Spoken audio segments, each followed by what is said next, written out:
Ranking the best fan appreciation cards in Madden 24. We are back here with another fan appreciation reveal. Today we got part 2 of the promo, but we actually really need to talk about part 1 as well, because this is what the old tier list was looking like. And you might be like, wow, this like isn't even close to how it should be. And you're not wrong, because Good Morning Madden or the GMM streams reveals a lot of these lists is what I base it on and kind of leave some stuff out. And last time what they left out was the fact that all these cards basically get everything for 0 AP. So we're gonna have to re-rank basically everyone. And now one of the first cards I do want to talk about is Ryan Clark right here. This is someone that I think has risen crazy. At a full 99 overall, I believe you'll be able to get all 3 of the free cards up to a 99 overall. And Ryan Clark, 99 speed, 99 acceleration, basically 99 for every single stat. All 32 team chems, but he gets everything for 0 AP. Like I said, deep zone, mid zone, tackle supreme for 0. These are some abilities that I really recommend like running on him though. I like to have an out of my way right here, and I also like a persistent with the charge up reinforcement X factor, so that's going to be on for 8 plays, off for 3. I think with that stack right there, Ryan Clark moves up to the best free safety in the game. Also, Will Shields I'm not going to cover because he really hasn't moved for me. Almost every ability you want for an offensive lineman 4-0 besides threat detector. Someone else that's moving up for me is Junior Seau, the 6'3" height, 98 speed, 98 acceleration. The zone, the man, both over 90, play ball and air balance. And once again, Junior Seau's abilities are pretty nuts, so you could go potentially say an avalanche. I think you want to run this right here, maybe lurk artist, mid zone, so you can run tackle supreme right here in this bucket, maybe a flat zone knockout. I think that makes a ton of sense. And this bucket right here, I do recommend the out of my way to kind of help with the vanguards, like I was saying with Ryan Clark a little bit. And in this one right here, you really just maybe stonewall. I think stonewall basically says you're not going to get a tackle battle. So in my opinion, Junior Seau is also moving up to best of position. Now I do just want to overview receiver right here too. This goes for Plaxico Burress, Alshon Jeffrey, and also Deshaun Jackson. So I guess the best example of this is going to be Alshon Jeffrey, someone who just like rose like crazy for us. 6'3",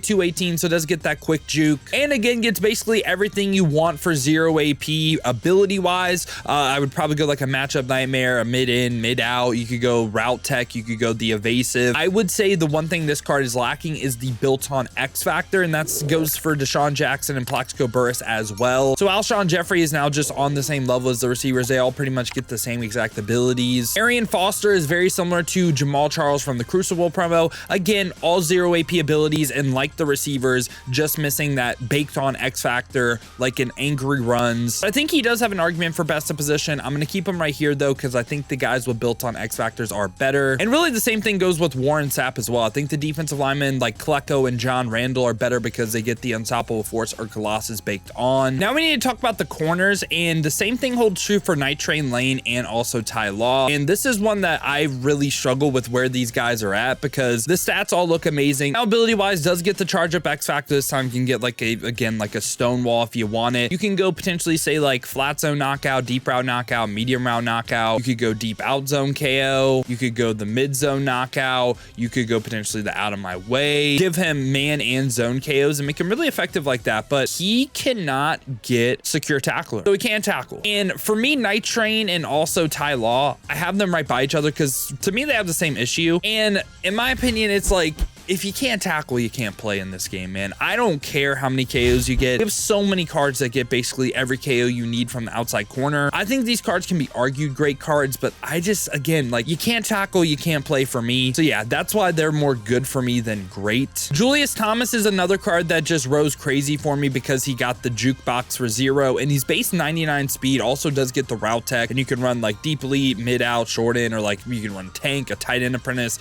Julius Thomas, I think, is deserving of this great tier. So Warren Moon's weakness for me was like the Gunslinger Power Master Sephi Elite combo. I thought that was like it, and then we'd have to pay AP for stuff, but this is another card that gets a good stack for 0 AP. So you go Sephi Elite, Power Master, Gunslinger. You can go the Fearless for 0, which that is absolutely huge. You can go Roaming Deadeye for 0. Warren Moon is also making this great tier. Ed Too Tall, very similar thoughts to him and Warren Sapp. Clay Matthews, I actually want to drop. He is not a hybrid player at this point, and he's not someone like Ed Too Tall where you could play Ed Too Tall a defensive tackle and have success. I also want to move up Dree Archer. I want to have him a tier below Arian Foster because again, it's everything for 0, has the charge up X factor. And now the final card I want to look at before we get into the new cards, it's Anias Williams. Now this card is someone that you might think got like better for me, but honestly, I got more disappointed with this card. So he doesn't get deep out zone knockout or deep zone knockout. And your argument could be, okay, he can play in the slot. He has mid zone, flat zone, potentially for 0. No secure tackler. And like, again, it's very similar thoughts to what I said about Ty Law and Night Train Lane. If you can't tackle, you can't play. I'll move him up into mid, but yeah, we don't have any trash cards now, and this is what I think the tier list should have looked like. Now let's get into the new cards right here. So first up right here, we got Joe Thomas. Now, I think this is very easily like a very easy card to rank, right? And I think he's the new meta left tackle. He has great pass blocking, run blocking stats, also gets every single team chem. So even team chem wise, you can't argue against him. He can get potentially like secure protector, nasty streak all day, post up, all for 0. I just think this is going to be a card that's hard to beat. Best left tackle in the game, especially because he's free too. He's going right up here, best of position for me. Now after that, we have Pat Tillman. So Pat Tillman, 99 speed, 99 zone coverage. He's very similar to the other pieces in secondary we got, but he can get like the secure tackle, tackle supreme. So you can basically put every single KO on him, gets the deep zone knockout as well.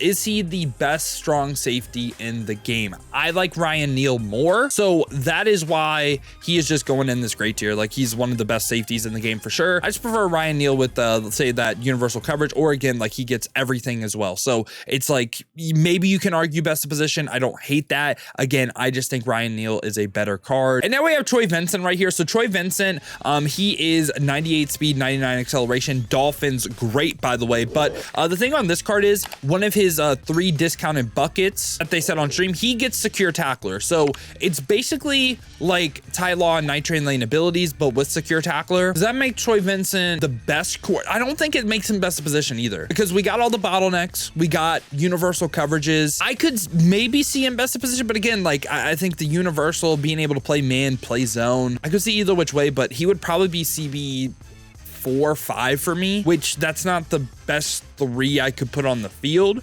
So I'm going to lean great for him as well. Again, like pretty much like wide receiver wise, running back wise, I guess defensive tackle left end is like 2 to 3, but, or like 3 to 4, but pretty much these positions are like wide receiver 4 or 5, or like CB 4 and 5, you know? After him, we do have Lincoln Kennedy as well. So Lincoln Kennedy, same exact thoughts as Joe Thomas, right? So new meta right tackle, in my opinion, gets everything you want for 0 AP, right? Like secure protector all day, can get nasty streak, can get like literally anything you want besides threat detector. So yeah, I think he's very easily joining Joe Thomas and Will Shields. I think these 3 cards are the best cards that drop throughout the promo, because they're end game. I don't see an offensive lineman being better than these guys. And we also have Reggie Wayne right here. So Reggie Wayne is 98 speed, 6 foot height, 90s across the board for route running. This is a card that is very similar, in my opinion, to the other receivers we already covered. Like, I think it's just kind of a name thing. It's just, you know, all these receivers are going to get basically the same exact abilities.